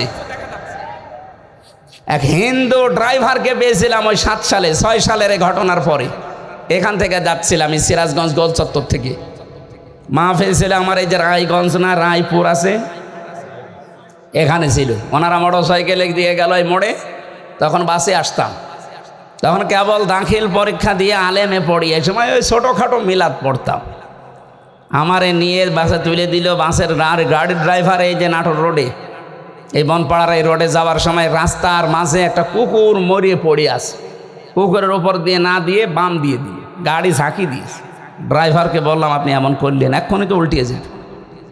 আমার বলছে দেখছেন একটা কুকুর মরিয়ে পড়ে আছে, আমি আবার ডবল করে চাকা দেবো, আমার বিবেক নেই। আমি বললাম আরে ভাই তো মরা কুকুর, এ কি মেরে ফেললে কি আর না মারলে কি? ড্রাইভার আমার দিকে ঘুরে বলছে হুজুর আপনি কি আসলে হুজুর নাকি বেশ ধরেছেন? আপনি কেমন হুজুর? দেখছেন যে একটা মরা কুকুর পড়ে আছে, আমি ডবল করে গাড়ির চাকা চালাবো, আমার বিবেক নেই? হ্যাঁ। আপনার নাম কি? সুব্রত। আপনার নাম শুনে বুঝলাম ওর ইমান নেই, কিন্তু বিবেক আছে। কথা বলছেন না কেন? ওর গায়ে থাবা দিয়ে বলেছিলাম যে ভাই আপনার ইমান নেই কিন্তু আপনার বিবেক আছে, যে মরা জিনিস আপনি আর ডবল করে মারলেন না। অথচ গত বছরে, এটা 7 সাল, গত বছরে 6 সালের অক্টোবরের 28 তারিখে আমার জসিম ভাইকে ওরা মেরে ফেলার পরে লাশের ওপরে ড্যান্স দিয়েছে। এদেরকে মানুষ বলা যায়? এখনো পর্যন্ত যারা বলছেন না কি হয়েছে কি হয়েছে, আপনার ওপরে তো হয়নি। ওই জসিম যদি আপনার বাবা হয়তো আপনি টের পেতেন। কথা বলেন না কেন?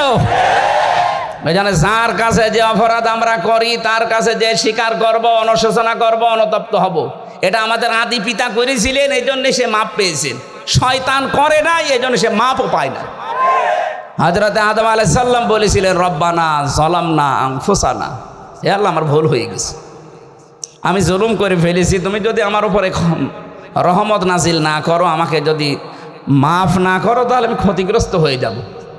অন্যায় করার পরে স্বীকার করা, আফসোস করা, অনুশোচনা করা, অনুতপ্ত হওয়া, এটা আদম আলাইহিস সালামের খাসলত। কথা বলেন না কেন? আর অন্যায় করার পরে স্বীকার না করে আর্গুমেন্ট পেশ করা শয়তানের খাসলত।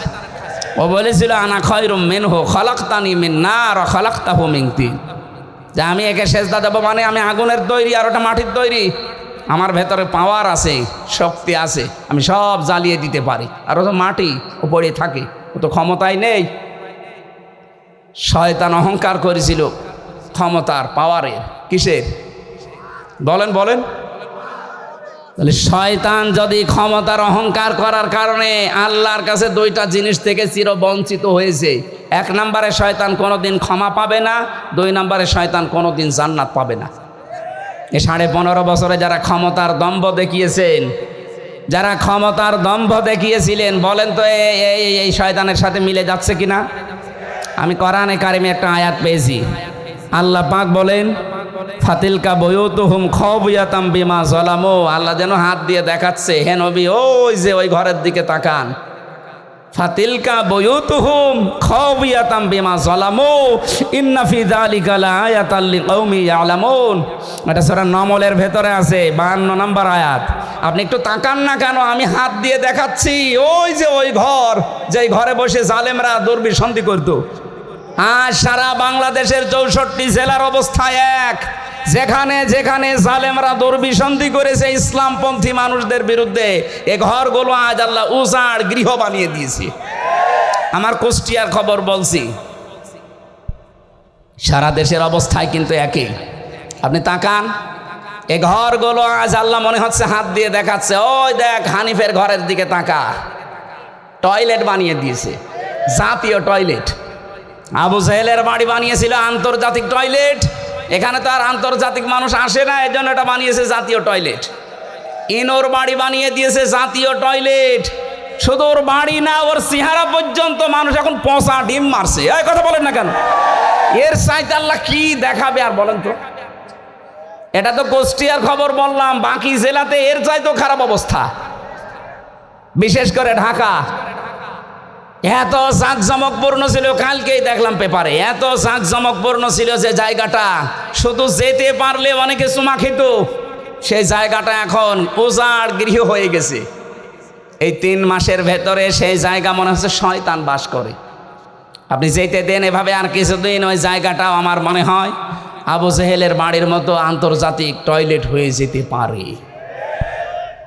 কাবা শরীফ যখন তাওয়াফ করছিলাম 16 সালে, হঠাৎ আমি উপরে আসলাম, দেখে আমার পেটে ব্যথা করছে। এক পুলিশকে ডাক দিয়ে বললাম, ভাই আমি তো এতক্ষণ ভালোই ছিলাম, আমার নিজের ভাষা না ওর ভাষা দিয়ে, যে এখন আমার পেটে ব্যথা করছে, কারণ কি? পুলিশ আমারে বলছে, ইয়া হাজি ওল হজ্জা তাই না বিলা দুকা। ও হাজি, দেশ কোথায়? যেহেতু মেন বাংলাদেশ, বাংলাদেশ থেকে এসেছি। আমার বলছে, আপনি জানেন না এটা কোন জায়গা? না তো। তা আবু জাহেলের বাড়ি, আপনি এখনও পায়খানা না করে দাঁড়িয়ে আছেন, তাড়াতাড়ি করেন। আল্লাহ সত্যি ওর কথা মতো যে কাজ করে দেখে আমার পেটের ব্যথা ভালো হয়ে গেছে। আমার তো মনে হচ্ছে এরকমই কিছু সামনে হতে যাচ্ছে, নাই তো আল্লাহ ফা তিলকা দিত না। তিলকার আগে ফা আছে, যারা আরবি গ্রামার বোঝে ওদের জিজ্ঞাসা করেন। বালাগাত মান থেকে ফা শব্দটা 13টা অর্থে ব্যবহার হয়। সত্যিই যে সমস্ত ঘরে বসে দুর্বিসন্ধি হয়েছে জুলুম করার জন্য, ওই ঘরগুলো আল্লাহ বাস্তবে এভাবে দেখিয়েছে। ফা তিলকা বয়ুতুহুম, বাইতুনের বহুবচন বয়ুত, তার মানে এদেশে বহু ঘরে এরকম জুলুমের কথাবার্তারা বলা হয়েছে, দুর্বিসন্ধি করা হয়েছে। এই আয়াতগুলো আমার মনে হয় সামনে আমাদেরকে আল্লাহ একেবারে খাপের খাপ, মমতাজের বাপ দেখাবে। এই কথা বলছে না কেন? আপনার কি রাগ হয়ে গেল? এই জন্য ধারণা থেকে বেঁচে থাকবেন, উল্টাপাল্টা ধারণা করবেন না কারো উপরে। যাদের উপরে আন্দাজে এরকম তহমত দিচ্ছেন যে আকিদা খারাপ, আকিদা খারাপ, ওদের আকিদা পবিত্র কত আপনি টের পাচ্ছেন। আমি নিজে কাছে থেকে দেখেছি এই মানুষের আকিদা, বিশ্বাস, এদের যে আল্লাহর উপরে তাওয়াক্কুল, এই মানুষগুলোর যে ইখলাস, কাছে না থাকলে দূর থেকে খালি ফতোয়াই দিয়ে যাবেন। 5 দিন থাকেন তার কাছে, তার ইবাদতের মাত্রা কি আপনি এখনো টের পাননি। আন্দাজে সারা পৃথিবীর মানুষের মহব্বত আল্লাহ তার অন্তরের ভেতরে, তার মহব্বত সারা পৃথিবীর সৃষ্টি জগতের ভেতরে এমনি ঢুকিয়ে দেয়, কাজ করা লাগে। এক কথা বলছে না কেন? তার মতো চেহারার মানুষ নেই দেশে। কই তাদের উপরে তো মানুষের ভালোবাসা মহব্বত তৈরি হয় না? তৈরি হয় কেন? ইন্নাল্লাযীনা আমানু ওয়া আমিলুস সালিহাতি সায়াজআলু লাহুমুর রহমানু ওয়ুদ্দা। যারা ঈমান আনে, ঈমানের দাবি অনুযায়ী যারা ভালো ভালো কাজের আঞ্জাম দেয়, এখানে সালেহ শব্দটা আছে। সালেহ মানে কি বলেন তো? আমরা অনেকেই মনে করি সালেহ মানে নেককার, ভালো না। শুধু এতটুকু না, আধুনিক ব্যাখ্যা হচ্ছে সালেহ মানে যোগ্য। সালেহ মানে কি? এই বাংলাদেশের সত্যিকার অর্থে যারা ঈমান এনেছে, ঈমানের দাবি অনুযায়ী তারা এমন সালেহ, এমন যোগ্যতা সম্পন্ন মানুষ তৈরি করতে চাচ্ছে যারা এই দেশটা চালাতে পারে। আমি নাম নিলাম না, আপনি একটু খোঁজ করে দেখেন। সালেহ শব্দের ব্যাখ্যাটা তারা বাস্তবে আজ দেখাচ্ছে। আজ আমাদের চিকিৎসা বিভাগে লোক নেই, তারা লোক তৈরি করছে। বিচার ব্যবস্থায় লোক নেই, তারা লোক তৈরি করছে। প্রশাসনে লোক নেই, তারা লোক তৈরি করছে। উল্টা পাল্টা লোক না, যোগ্যতা সম্পন্ন লোক। এই কথা বলে না কেন? সালেহ শব্দটা তারা বুঝেছে। আর এটার জন্য যাদের বই লেখাপড়া করা লাগে তাদেরও আকীদা খারাপ বলেন। এই সালেহ শব্দের আধুনিক ব্যাখ্যা পেয়েছি 20 শতাব্দীর মুজাদ্দিদ সাইয়্যিদ আবুল আলা মওদুদী রহমতুল্লাহ আলাইহি, তার লিখিত বই থেকে এই মানুষগুলো এই ব্যাখ্যা পেয়েছে। এই জন্যই তো তারা এখন সালেহ শব্দটাকে বাস্তবে রূপ দেওয়ার চেষ্টায় আছে। আমরা শুধু মসজিদের ইমাম ভালো এটা জানি, মাদ্রাসার মহাতামিম ভালো, অধ্যক্ষ ভালো জানি, কিন্তু আমরা চাই ডাক্তারও যেন রাজশাহীর ডাক্তার ফাতেমা সিদ্দিকার মতো হয়, ডাক্তার যেন ফরিদপুরের ডাক্তার শাহিন জর্দারের মতো হয়, ডাক্তার যেন খুলনার ডাক্তার মতিয়ার রহমানের মতো হয়। এইরকম ডাক্তার বানাতে চাই, যোগ্য এবং সৎ। এই কথা বলেন না কেন? এই কর্মকাণ্ডে যারা নিজেদেরকে ইনভলভ করবে, আল্লাহ বলেন সায়া জাহালু, সিন দিয়েছেন, সায়া জাহালু লাহুমুর রহমান ও ভুদ্দা, সৃষ্টি জগতের ভেতর একটা মহব্বত আমি আল্লাহ তার প্রতি তৈরি করে দেব। আমি তো বাস্তবে তাই দেখতে পাচ্ছি। লোকটা সেখানে যাচ্ছে আজ পঙ্গপালের মতো, মানুষ ভালোবাসায় একটু দেখার জন্য, শুয়ে দেওয়ার জন্য পঙ্গপালের মতো ছুটতেছে। কেন? তারা দেখা যায় না টিভিতে, তারা দেখা যায় না মোবাইলে। এই সমস্যা কি? শেষ করে দেব? এটা দিলেন কেন? এখন কমন সেন্স নেই আমার? কেন? কি সমস্যা কি? আপনি কথা শুনছেন না? তাহলে আমি কিন্তু জিজ্ঞাসা করবো সালেহ মানে কি? আধুনিক ব্যাখ্যা যদি বলতে না পারেন না, ওই খালি ১৫০০ বছর আগের পড়া বাদ দিন। আমার মনে হয় বিরক্ত হয়ে গেছেন আপনারা, না? শেষ করে দেব? কোরআনে কারিম থেকে ৬৬৬৬, ৬৬৩৬ দুইটা মতই আছে। একটা মত আমরা মানি, ৬৬৬৬ মানেন। এর ভেতরে একটা মাত্র আয়াত পড়েছি, 4টা কথা আল্লাহ দিয়েছেন আয়াতের ভেতরে, এক একটা শব্দের ভেতরে লক্ষ লক্ষ কথা। ফি জিলালিল কোরআনে আমি জেলখানায় বসে বসে দেখেছিলাম, ওখানে জিলালিল কোরআনটা আর তাফহিমুল কোরআনটা পাওয়া যায়, অন্যান্যটা নেই। কারণ যারা যায় তারা তো এই ধরনের মানুষ যায়, এরা সেভাবে হোক ঢোকায়। আমি জিলালিল কোরআন থেকে আজকের তাফসির করছি না, আপনারা উঠে চলে যাচ্ছেন মানে? 2-1 যান, যুবক মানুষ যাবেন না, তাহলে কিন্তু সমস্যা আছে। হ্যাঁ, যুবক মানুষ যাবেন না, কারণ এখানে মেয়েদের, অনেক মেয়ের বা পাশে জামাই খুঁজতে। এখন আপনি যদি 1-1.5 ঘন্টা 2 ঘন্টা পরে চলে যান, ও বলবেন না, এর কাছে মেয়ে বিয়ে দিলে মেয়ে জাহান্নামে যাবে। এই জন্যে আপনি নিজের পায়ে নিজে কোড়াল মারবেন না, অন্তত কিছুক্ষণ বসেন, কষ্ট হলেও। 1-1.5 ঘন্টা আপনি যদি বসে থাকতে না পারেন, আপনার বিয়ে করলে আপনার বউ মনে হয় টেকবে না, শেষে এই সিরাজগঞ্জের বদনাম হবে। নাকি? আমি আর নিচে নামলাম না, তেলাওয়াত করছি, জবান খুলে সবাই পড়বেন। আউযু বিল্লাহি মিনাশ শাইতানির রাজিম, বিসমিল্লাহির রহমানির রহিম, ইয়া আইয়ুহাল্লাযীনা আমানু রুকউ ইলা আখিরি আয়া। এ পর্যন্ত থাক আজকে। এই ইরকাউ রুকু শব্দের যত ব্যাখ্যা আছে আমি টপ টু বটন চেষ্টা করব বলার। বাকি অসজুদু, ওয়াবুদু, অফআলুল খয়রা, এই 4টা। এখনও বেলকুচিতে 2টা মাহফিল আছে, এক জায়গায় অসজুদু নেব, এক জায়গায় ওয়াবুদু রব্বাকুম। অফআলুল খয়রা এটা আরও বিস্তারিত। ভালো কাজ বলতে ধোকা খাই আমরা, ভালো কাজ কি আমরা এখনও জানি না অনেকে। আমরা চেষ্টা করব বলার। প্রথমটা শুরু করছি। আল্লাহ ডাক দিয়েছেন এখানে কোনো বেঈমানকে না, ইমানদারকে। সুতরাং বেঈমান যদি থাকেন আপনি চলে যান, ওই যে চলে যাচ্ছে, চলে যাক। না না, বেঈমানের জন্য আজকের আয়াত না, আজকের আয়াত ইমানদারদের জন্য। যান আপনি তাড়াতাড়ি চলে যান। এখন প্রশ্ন আসতে পারে, আমার যে ইমান আছে আমি কিভাবে টের পাবো? আমার যে বিশাল জোব্বা গাই, আমার মাথায় পাগড়ি, এত বড় টুপি, আমার ইমান নেই মানে? না, ইমান আছে কিনা সাহাবী প্রশ্ন করলেন। বিশ্বনবী বললেন, ইদা সাররাতকা হাসানাতুকা ওয়া সাআতকা সাইয়্যাতুকা ফাআনতা মুকমিন। মুসলিম শরীফের হাদিস। যখন তোমার ভালো কাজগুলো তোমাকে আনন্দ দেবে আর অন্যায় কাজ করলে ভেতর থেকে একটা বাধা আসবে, তখন বুঝবে তোমার ইমান আছে। আপনি এবার বলেন তো, যে আপনার অন্যায় কাজ দেখলে আপনার কি ভেতর থেকে একটা বাধা আসে? না, আসে না। যাদের মোবাইলে বললাম উল্টাপাল্টা সিনেমা আছে, নভেল নাটক আছে, থিয়েটার আছে, যাদের উল্টাপাল্টা ছবি আছে, নিজে দেখলে আনন্দ লাগে, এই মুরব্বি দেখলে আপনার লজ্জা লাগে। তো এইরকম জিনিস থাকার পরেও আপনার মনে বাধা দেয় না, তাহলে আপনার ইমান থাকলো কি করে? বলেন না কেন? এই জন্য বলছে বাড়ি যাওয়ার আগে দয়া করে ডিলিট করে দিন। আর এই নিয়ত করে যান যে যতদিন বেঁচে আছি, যেটা দেখা যায় না চোখ দিয়ে, আমি মরে গেলেও দেখবো না। এক কথা বলেন না কেন? এটা শুধু আপনারা, আমার দরকার নেই।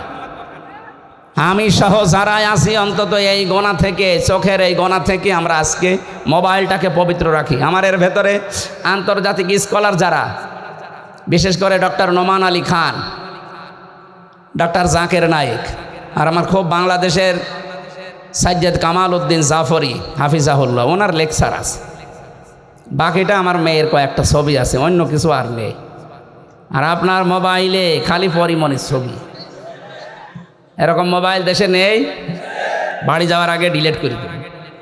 ভালো কাজ যাদের আনন্দ লাগে না, অন্যায় দেখলে যাদের ভেতর থেকে একটা বাধা আসে না, ওর জব্বা যত বড় হোক, ও যত বেলা জিকির করুক, ওর ঈমান নেই। আমি আশা করি এই ছোট্ট কথা আপনি বুঝে ফেলেছেন। এবার আল্লাহ ইমানদারকে ডাক দিয়ে ঘোষণা দিচ্ছেন, ইরকাউ, রুকু করো, রুকু করো। এই শব্দ বললে আমরা বুঝি এভাবে মাথা ঝোঁকানো না। রুকু শব্দের প্রধান অর্থ দুইটা। কোরআনে কারিমে এটা 42-43 নম্বর আয়াত সূরা বাকারা আছে, ওয়া আকিমুস সালাতা ওয়া আতুজ যাকাতা ওয়ারকাউ মা'আর রাকিঈন। আল্লাহ পাক বলেন নামাজ কায়েম করো, সম্পদ থাকলে যাকাত আদায় করো, আর রুকুকারীদের সাথে রুকু করো। তার মানে জামাতে হাজির হয়ে নামাজ পড়ো। এখানে রুকু মানে জামাতে হাজির হয়ে নামাজ পড়া, এক নাম্বার। দ্বিতীয় নাম্বার আমি পেয়েছি, এটা আছে সূরা মুমিনুনের ভেতরে। কোনো মানুষ যদি রুকু সত্যিই করে না, সূরা জুমারের ভেতরে আছে 53, 54, 55 নাম্বার আয়াত। কোনো মানুষ যদি সত্যিই রুকু করতে চায়, অবশ্যই সে মানুষের উচিত এই যে রুকু করলেন নামাজের জন্যে, এ রুকু করার জন্যে দাঁড়িয়ে গেলেন যে কাতারবদ্ধ হয়ে, ওয়ারকাউ মা'আর রাকিঈন, রুকুকারীদের সাথে রুকু করো, জামাতবদ্ধ হয়ে এই কাজটা করো। একা রুকু করার চাইতে জামাতে রুকু করলে 27 গুণ সওয়াব বেশি হয়। কয় গুণ? এই 27টা পয়েন্ট ওখানে লেখা আছে। আপনি এখানে আল্লাহর একটা বিধান মাত্র পালন করবেন, রুকু। কি পালন করবেন? এই রুকুটা পালন করার জন্যে যখন দাঁড়িয়েছেন কাতারবদ্ধ হয়ে, একবারের জন্য মনের ভেতরে চিন্তা আসে যে আমার দুই দিকেই দাঁড়াবে জামাত ইসলাম। যদি বিএনপি, আওয়ামী লীগ, জাতীয় পার্টি, চরমনার কেউ দাঁড়ায়, ওরা আমি পেছনে দিয়ে দেব। আসে মনের ভেতরে আসে? এখানে তো আসে না। এই শিক্ষাটা আপনার ব্যক্তি, পরিবার, সমাজ, রাষ্ট্রে নিয়ে যাওয়া লাগবে। এখানে আল্লাহর একটা বিধান পালন করার জন্য যেমন সবাই এক হয়ে গেছি, এখান থেকে বের হয়ে যে 27টা সওয়াব এমনি দেবে না, 27 গুণ সওয়াব এমনি পাওয়া যাবে না। 27টা শিক্ষা আল্লাহ দিতে চান। এই 27টা শিক্ষা আমার পরিবারের, সমাজে, রাষ্ট্রে আমি মিলাবো, এর নাম রুকু। এই রুকু যদি আজ বাংলাদেশে আমরা সত্যি মেনে চলতে পারতাম, 27 গুণ সওয়াবের জন্য যারা এই ফজরের নামাজে কষ্ট করে উঠে শীতের সময় যান, এই 53 বছর সময় লাগার কথা ছিল না। রুকুটা বুঝলে 53 বছর আগেই এই দেশের রুকু রাষ্ট্রীয়ভাবে কায়েম হয়ে যেত। আর ওইটাই চাই আমরা। রুকু শুধু নিজে নিজে করবেন মানে, জামাতবদ্ধ হয়ে রুকু করেন। পরিবার, সমাজ, রাষ্ট্রে, সব জায়গায় আল্লাহর রুকু আপনি কায়েম করবেন। কোরআন পড়ার যে সমস্ত হকগুলো আছে, তার ভেতরে দ্বিতীয় হক এইটা, মান ক্বারাআল কুরআনা ফাস্তাযহারাহু। যে ব্যক্তি কোরআন পড়ে আর কোরআনকে যারা বিজয়ী করার জন্য চেষ্টা চালায়। এজহার মানে শুধু প্রকাশ করা না, এজহার মানে শুধু স্পষ্ট করা না, এজহার মানে দাঁড় করানো, এজহার মানে কায়েম করা, এজহার মানে প্রতিষ্ঠা করা, এজহার মানে বিজয়ী করে দেখানো। 53 বছরে আজও আমরা এ রুকু করতে আসি, কিন্তু কোরআনে কারিমকে আজও বিজয়ী করতে পারিনি। কথা বলেন না কেন? এটা অনেকে রাজনীতি মনে করে আপনি দূরে থাকেন। কোন কারণে থাকেন আমি খুঁজে পাইনি। কোরআন পড়ছে সওয়াবের নিয়তি, অথচ কোরআনকে এজহার করার জন্য, বিজয় করার কোনো চিন্তা ভাবনা নেই। এগুলো বোঝাতে গেলেও বলে হুজুর এটা দুনিয়ার কাজ, রাজনীতি। এটা রাজনীতি হয় কি করে? ফাস্তাযহারাহু শব্দটা যারা বোঝে, অভিধান যারা বোঝে, আধুনিক অভিধান বেত্তা যারা লিখছে যে ফাস্তাযহারাহু মানে কোরআনকে যারা বিজয়ী করার চেষ্টা চালাবে, এই মানুষগুলো কোরআন পড়লে যে 4টা শর্ত আছে তাদের দ্বারাই আদায় হবে। কোরআন পড়তে হবে শুদ্ধ করে, কোরআন বুঝতে হবে, কোরআন নিজে মানতে হবে। 4 নাম্বার, কোরআন মানুষকে মানাতে হবে।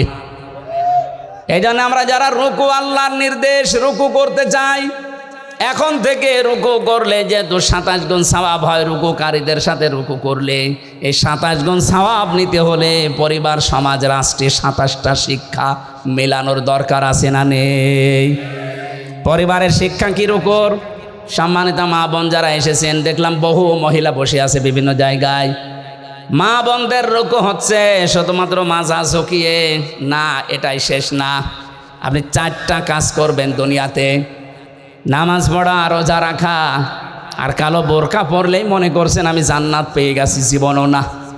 নেককার, সৎ, যোগ্য মহিলা জান্নাতের জন্য যোগ্যতা সম্পন্ন হওয়ার জন্যে 4টা কাজ করা লাগবে। তিরমিজি শরীফ। 1 নম্বরে, ইদা নাজারা ইলাইহা সাররাতুহু, যখন আপনার স্বামী বাইরে থেকে এসে আপনার দিকে তাকাবে, স্বামীকে আনন্দ দেবেন। কথা বুঝতেছেন? এই শব্দটা আজ বাংলাদেশে নেই। স্বামী বাইরে থেকে এসে পরিবারে আনন্দ পায় না, এই জন্যেই বাধ্য হয়ে পরকীয়া প্রেম করে। দেখলেন? হ্যাঁ,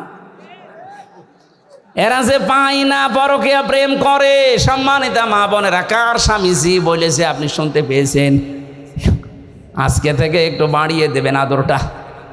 2 নম্বরে, ওয়াইদা গাবা আনহা হাফিজাতুহু, স্বামী যখন বাইরে যাবে তখন স্বামীর সম্পদ, স্বামীর সন্তান, নিজের ইজ্জত, সতীত্ব, নিজের লজ্জাস্থান, শরীর, এগুলো হেফাজত করে রাখবেন।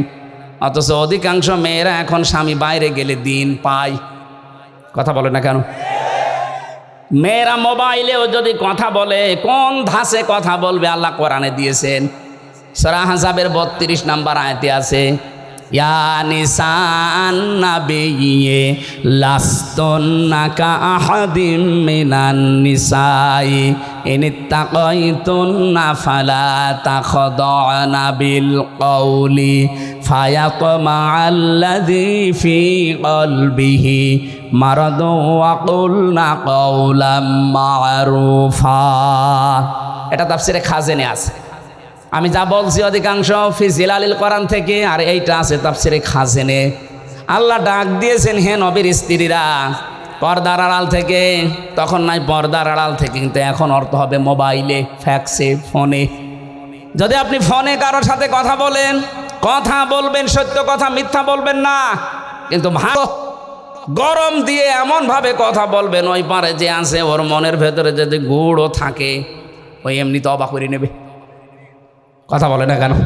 হ্যাঁ, শুধু 14 জন পুরুষ বাদ দিয়ে, 14 জন পুরুষ যাদের সাথে আপনার বিবাহ করা হারাম, আপনার আপন ভাই, আপনার বাবা, আপনার বোনের ছেলে, আপনার ভাইয়ের ছেলে। আমি কথা বোঝাতে পেরেছি কিনা বলেন? এই 14 জন আছে সূরা নেসার 21-22 নম্বর আয়াতের তাফসিরে পাবেন। এই 14 জন পুরুষ মানুষ বাদ দিয়ে যদি কাবার ইমাম আব্দুর রহমান সুদাইসিও কল দেয়, আপনি কথা বলবেন সঠিক কথা, কিন্তু ভাষা এমন করবেন।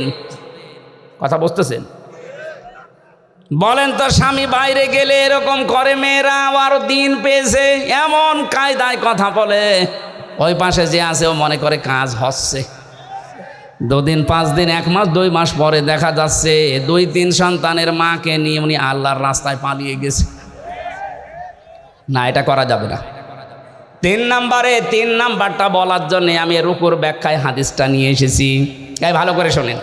অতুইনু আলা দীনি যাওজাতিহা, আপনার স্বামী যদি দিনের কাজ করে, দিন প্রতিষ্ঠার কাজ করে, মানবতার পক্ষে কাজ করে, স্বামীকে সময় দেবেন, স্বামীকে ছাড় দেবেন, স্বামীকে উদ্বুদ্ধ করবেন।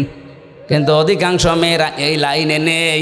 ওর স্বামী দিনের একামতে দিনের কাজ করে, দিন প্রচারে কাজ করে, মানবতার সেবা করে, ও আরও বাধা দেয়। আপনি নামাজ পড়ে রোজা রেখে কালো বোরকা পরেও জান্নাত দিতে পারবেন না।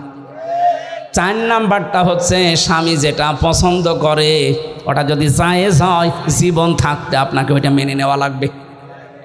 আমি স্বামী, যত স্বামী এখানে আছে, প্রত্যেকটা স্বামী আমরা চাই বিয়ের পরে যেন আমাদের মা বাবা আমাদের সাথে থাকে। আমি খেয়ে থাকি না খেয়ে থাকি, আমার মা বাবা সাথে থাকবে। কথা বলে না কেন? কিন্তু 100টার 98টা মহিলা এটা চাই না। এটা চাই না, তার কারণ আছে, একে শুধু পানি পড়া দেয় এর মা আর ওর বড় বোন, ওখান থেকে বারবার শুধু কান পড়া দেয়। আর কতদিন থাকবি, আলাদা হয়ে যা, এই কথা বলছে না। এরকম ছোট মনের বউ আছে? কার আছে হাত তোলেন তো। একজনের আছে। সম্মানিত ভাইরা, সম্মানিত মা বোনেরা, না আপনার রুকু হচ্ছে না। কিসের রুকু করেন আপনি? যে চারটা বললাম একটাও মিলাতে পারলেন না। আশা করছি এই চারটা কথা মেনে নেবেন। এই রুকু যদি এভাবে আমরা পয়েন্ট আকারে দুনিয়াতে করতে পারতাম, এই পৃথিবীর চিত্রই পাল্টিয়ে ফেলতে পারতাম। আর আমরা ওই রুকুই চাচ্ছি সামনে ইনশাআল্লাহ। আমি জেলে বসে মাওলানা মামুনুল হকের সাথেই ছিলাম। আমিরে জামাত ডাক্তার শফিকুর রহমান 4 দিন ছিলেন আমার সাথে। সেক্রেটারি জেনারেল অধ্যাপক মিয়া গোলাম পরোয়ার প্রায় 1.5 বছর ছিলেন আমার পাশে। এই সমস্ত মানুষ থেকে বিশেষ করে জীবন্ত শহীদ এটিএম আজহারুল ইসলাম, এই মানুষটাকে আমি 3টা বছর, উনি ছিলেন ফাঁসির কন্ডেম ছেলে। মাঝে মাঝে আদর করে আমাকে বই পাঠাতেন, প্রোডাক্টিভ মুসলিম, মধ্যম পন্থা, এমন এমন সুন্দর সুন্দর বই। ওনার কাছে প্রায় 150-র উপরে বই আছে। আমাকে বলতেন, হামজা আমি তো বাইরে যেতে পারি না, তুমি যদি যেতে পারো এই কথাগুলো জাতিকে পড়ে পড়ে শোনাবা। আমি আয়াত থেকে মধ্যম পন্থা, প্রোডাক্টিভ মুসলিমের উপরে, বিশেষ করে মুক্তিপণ এই আয়াতের উপরে আমি সাবজেক্ট বানিয়েছি। সামনে সময় আসবে ইনশাল্লাহ আমরা বলবো এই যে ওয়াসজুদু ওয়াবুদু ওয়াফআলুল খায়রা, প্রত্যেকটা শব্দ চিন্তা ভাবনা, প্রতিটি শব্দের ভেতরে লক্ষ লক্ষ কথা আছে। আমরা তাফসীর আকারে আবার সামনে কথা বলবো। আজকে তো মাহফিল 3টা চলছে, আমার শরীরও আর পারছে না, আর প্রায় 1.5 ঘন্টা হয়ে গেছে। ওই যে লিখিত যে বইগুলো আছে, ওই গাড়ি দেখা যাচ্ছে, জেলখানায় বসে করেছিলাম 2 দিন আগে, একটা পাবলিশড হয়েছে, সৃষ্টি জগৎ নিয়ে লিখেছি, ওইটা যাওয়ার সময় নিয়েছেন। আল্লাহুম্মা আমিন।